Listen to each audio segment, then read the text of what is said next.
Please, Amir.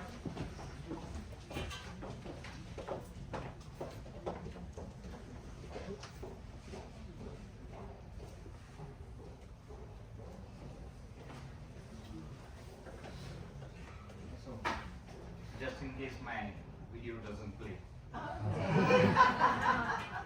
So, good morning everyone. Thank you for the introduction. I'm fortunate to present a case in front of my teacher, Dr. Leena. I'm from Nagpur, from India. So, I'll be presenting an interesting case of multi-level airway stenosis. Next, please. I have it here. Okay. Yeah, okay. So, yeah. So we had a 22-year-old female who was referred to us with stridor and hypoxia, and she was requiring BiPAP support, and she was being treated as a known case of bronchial asthma given bronchodilator since the past 24 months. So we evaluated her with radiology. So the CT scan showed multi-level airway stenosis at the trachea, at the right main bronchus and the left main bronchus. So we performed a check bronchoscopy, and you can see there was a pinhole stenosis which was 4 centimeter proximal to the carina. So we took the patient under general anesthesia with a rigid bronchoscope, and when we went ahead with the electrocautery knife. So we used the electrocautery knife to dilate the tracheal stenosis, and then we used the CRE balloon in a sequential manner to dilate the opening. So can you play the video, please? So here you can see after dilation, now the bronchoscope can pass through, and there's near complete obstruction at the right main bronchus and partial obstruction in the left main bronchus as seen in the CT scan. So we plan to do stenting for the same patient. So we used a Novatec silicone stent. We took the dimensions of the trachea for the patient, and we customized the stent according to the size, and we left a bevel in the right limb so that there's access to the right upper lobe, because otherwise the limb will obstruct the right upper lobe opening. So can you please play the video, please?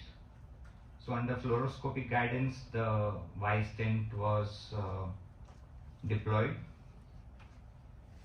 and for proper positioning we used the CRE balloon to place the stent properly at the level of the carina.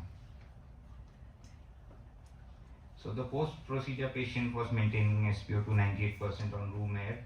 The bronchial washing and biopsy came positive for tuberculosis. The histopath was also positive for tuberculosis. We started the patient on anti-TB. The anti-TB treatment was tolerated well, and a repeat bronchoscopy was performed every 3 months. So this is the 3D reconstruction. Can you please play the video? So here you can see the positioning of the stent. Next video. So now there is complete patency of the right limb, the left main bronchus and the trachea. So the patient has been followed up for more than a year now, and can you please play the video?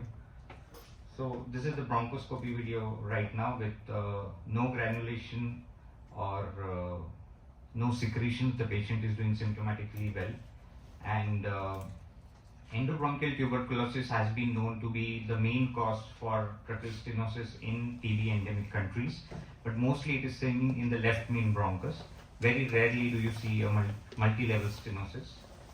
Next, please.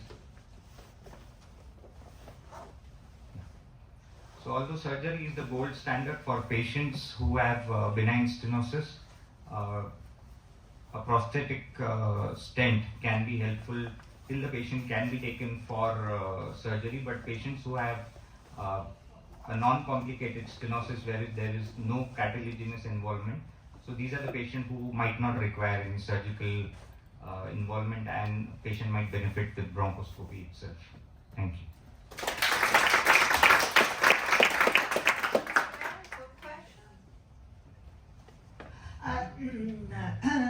Congratulations, very interesting cases, and I just want to stress that in case of benign stenosis due inflammation and infection, the surgeries is not considered for the complication. So stent is a good solution but just for the time to restore the patency. So probably this patient you can remove the stent. We are very hopeful from the biodegradable stents if they come along, so we might have stents which need not be removed. Thank you. Thank you. Congratulations to all the speakers.